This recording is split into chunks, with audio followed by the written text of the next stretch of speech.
はい、皆さんこんにちは。ガジェログです。今日は Mi スマートバンド6の初期設定と、そしてこちらのスマホとのペアリング、使えるところまでの設定をご紹介したいと思います。今購入を考えている方、そして買われている方も結構いらっしゃるかと思いますので、まず購入前に知っておきたいという方も、そして購入後にどうやってペアリングしていいのか、初期設定していいのかわからないという方のために動画を作りました。では今日も行ってみましょう。まず購入しまして、この画面にまずペアリングの待機状態になるまでに充電を必ずしておいていただければと思います。付属の充電ケーブル、磁石でくっつきますので充電をしといてください。購入したらまずそこを行ってください。そうしまして充電が完了しますと、このようなペアリングの待機状態になります。ペアファーストと出ています。これグローバル版ですので今英語で出てしまっていますが、国内版を買われた方は日本語かもしれません。まずスマホとの初期設定ですね。ペアリングの方を行っていきたいと思います。Mi Fit のアプリになりますね。そしてアカウントを作っておいていただければと思います。そしてデバイスの追加というところがあります。これをタップします。そうしますとペアリングするデバイスを選ぶ項目になります。ここでバンドを選びます。そうしますと同意してくださいというのが出てきますので、確認した上で同意を押します。そうしますと検索中になりますね。そしたらこちらの方画面をつけていただくと、探し出しますので、このように検出しました。バンド上で承認してくださいと出てきます。これで今ペアリングができました。そうしますと今度スマホ側でバンドの設定復元中と出ますけれども、初めて買われた方は復元はありません。もうこちらのバンド側は設定が終わっている状態ですね。そうしましたらこちらのアプリの方を見ていきたいと思います。エクササイズか自由にお選びください。まずはどんなことができるかをアプリの方が教えてくれています。では試していきたいと思います。このような今画面になっていますね。最初にすべきことはまずスマートバンドの設定ですね。言語に関しては、国内版を買われた方は日本語があるかと思いますので、もしかしたらもうデフォルト最初からそのようにあってるかもしれません。こちらは今グローバル版ですので日本語がありませんので、メニューの方はイングリッシュにしたいと思います。そうしましたら今度はディスプレイの設定、こちらの Mi バンド側で何を表示させるかということに関わってきます。例えばステータスPAI 心拍血中酸素というふうに続いていますけども、この中でいらない項目がありましたらこちらのマイナスをタップしていただくと消すこちらのバンド側に表示させない設定になります。私の場合なんですがほとんど表示させないのが多いんですよ。PAI そしてアクティビティ、呼吸、周期、イベントリマインダー、電気もいらないです。そして音楽も操作しませんし、世界時計も設定しません。使うものは睡眠でステータス、自分が動いたか歩数とかですね。これもいらないかなという感じですね。で心拍の計測ができるようにしておきたいのでこちらと、そして血中酸素、通知も確認時に必要ですね。でワークアウトは、ここではいらないのかなという気もします。これは後ほどご紹介します。ストレスの測定もしません。アラームの設定はします。そしてその他のところでありますが、ポモドーロタイマーですね。こちらは集中しながら作業を行うときに使うタイマーになります。で写真を撮る、これも今は使いません。ストップウォッチ、タイマーは使いますので、使う場合はこのように右側のこの線のところをタップして上に持ってきます。で順番どこに設置するかですね、この辺りにしていきたいと思います。でストップウォッチ使う場合も同じように移動させます。あとはとりあえず今は設定なしでこのように保存をしておきます。もうこちらの方に設定が移動しています。今設定した順番に並びますので、タイマー、そしてスリープ、睡眠、ハートレート、心拍、そして SPO2 ですね。このように並び方が同じになるんですね。通知、ノーティフィケーション、アラームですので、ここで順番を入れ替えることによってこちらの本体の方でどのように順番に表示されるかということに変わってきます。次にショートカットの設定です。順番を、ここに何をショートカットで簡単に呼び出しができるかという設定になります。で、私よく使うのはタイマーなんですね。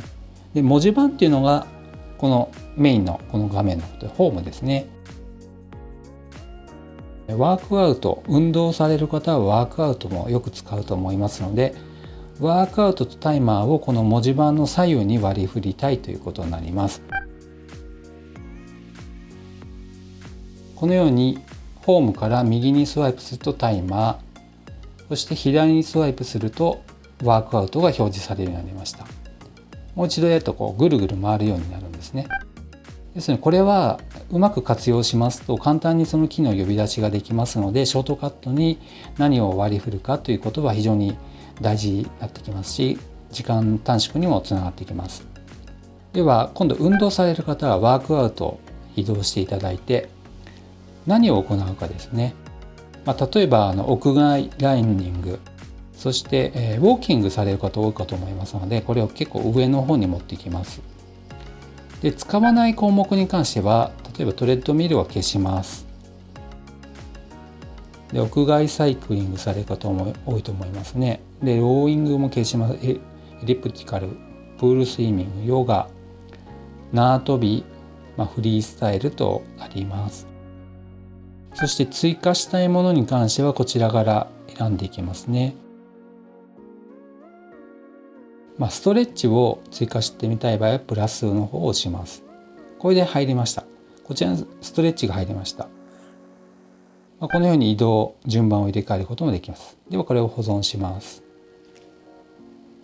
はい。そして本体の方を見ていきたいと思いますね。ワークアウト、先ほど左にスワイプすると設定ができましたが、このようにもう先ほどの設定したものが反映されています。一番上にウォーキング、そしてストレッチ、アウトドアランニング、屋外ランニングで屋外のサイクリング、屋内サイクリングですね。このように活用することによって簡単にその機能を呼び出しができるようになります。手首を持ち上げて情報を表示というところがありますが、こちらはですね、今この絵にもありますけども、手首をクッとひねりますと、こちらの画面をこのように表示させることができます。で、手首を動かして表示させる時間ですね。開始時刻が7時、朝の7時から9時以降に関しては手首のこのひねりで表示させることは、できなくなります。で、どうやって表示させるかというと、この画面を触るしかないんですね。それ以外ではこの画面は点灯しなくなりますので、寝てる間に不用意について眩しいってことはなくなると思います。ナイトモード、こちらは夜になるとバンドの画面の明るさが自動的に下がりますとあります。日没後にオンにするに設定しますと、現在地の日没後から有効になります。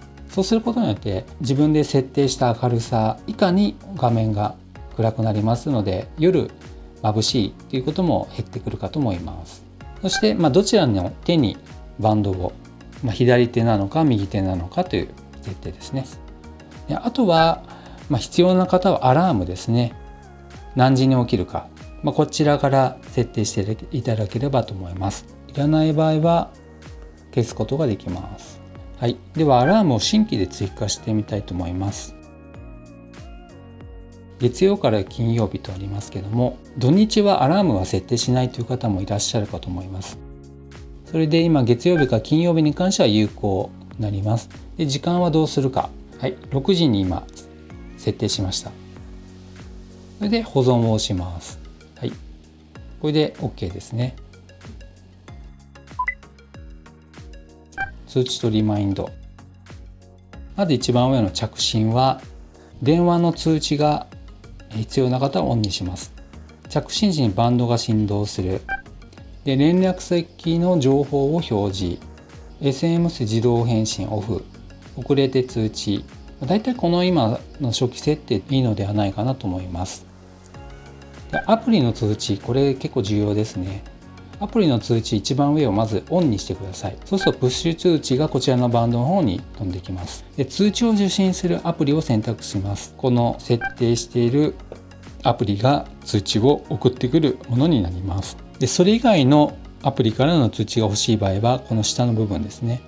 このように他のアプリから通知を欲しい場合はチェックに色をつけて、例えばメルカリ、このようにチェックをつけておけば通知をもらうことができます。こんな感じですね。そうしますとこちらの方に追加されます。で次に、座りすぎの通知ですね。これは1時間動かないでいるとバンドが振動するということで、座りすぎですよということを教えてくれます。でこれはオンにします。何時から何時までの間にそれを教えますかということになりますね。そして SMS、ショートメッセージですね。これも通知をオンにします。あとはバイブレーション。このバンドが震えて教えてくれますけども、どういったバンドの震え方にしますかということになります。でこれ面白いのが、例えばここに追加とありますね。ここでこういうふうに自分で作ることができるんですよ。ここの部分見ていただくと、押したらこういう波が作れるんですね。これ自分のオリジナルの振動方法になります。そうすると何がいいかということなんですが、バンド自体見なくてもこのバンドの振動で何の通知が来たかが分かるようになるんですね。ただそれを自分で覚えておかないといけませんので、なかなか使いこなすにはちょっと時間かかるかなという気がします。そして最後に健康モニタリング関してです。この連続心拍数モニタリングっていうのは、心拍数を何分ごとに記録するかということになります。だいたい以前私が設定したところ、1分ごとの場合だいたい4日持たないかなぐらいになってしまいますので、ここはちょっと気をつけた方がいいかと思います。おすすめは10分か30分ごとでしょうか。で活動時の心拍数モニタリングで、こちらは活動状態をモニタリングし、心拍数の測定頻度を自動的に上げ、心拍数の変化を記録します。そういった時にこの心拍のモニタリングをその時はなるべく頻繁にモニタリングしますよということになると思います。次に睡眠ですね。睡眠モニタリングアシスタント。こちらはデバイスをつけたまま眠ったことを検知し、心拍数の測定頻度を自動的に上げ、より多くの睡眠時データを記録しますとあります。その睡眠が今どのような状態にあるのかというのを、しっかりモニタリングしますということになります。ですので、より今睡眠に入ったとか起きたとか目覚めたとか、そういったものがより正確に記録されるようになります。その代わりバッテリーの消費がどうしても早くなります。でもこれはやっぱり睡眠をちゃんと計測をしておきたいという方にはおすすめの設定ですね。そしてストレス、1日のストレスモニタリングは、こちらは5分ごとに自動でストレスを計測し、1日のストレスの変化を記録します。安静時は正確な計測がしやすくなりますとありますけども、こちらは5分ごとにストレスを測定すると大幅にバッテリー消費しますとありますけども、確かにこれはバッテリー消費大きいですね。私の場合はオフにします。でこれが健康モニタリングの設定になります。文字盤の変更なんですが、このストアを開いていただくと文字盤がデフォルトのものが出てきます。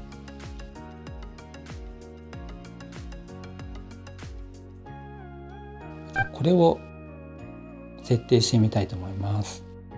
特に意味はありません。このように今同期中になってますね。これで終わりました。で文字盤がこのように自動的に表示されます。これは好きな文字盤をここから選んでいただいて、文字盤を好きなものに変更することができます。あとはこちらを腕につけていただいて使用開始という形になります。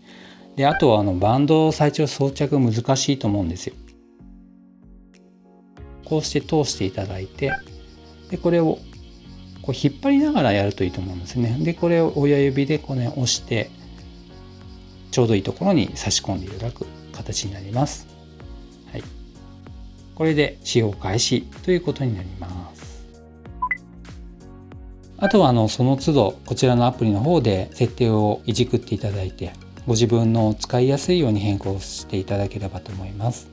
このチャンネルでは最新ガジェットや家電、またこうしたスマートバンド、スマートウォッチの設定、レビューなどを行っています。この動画が良かったと思われる方は高評価、そしてチャンネル登録をお願いいたします。今後の動画作成の励みになりますので、ぜひお願いいたします。では、また次の動画でお会いしましょう。さようなら。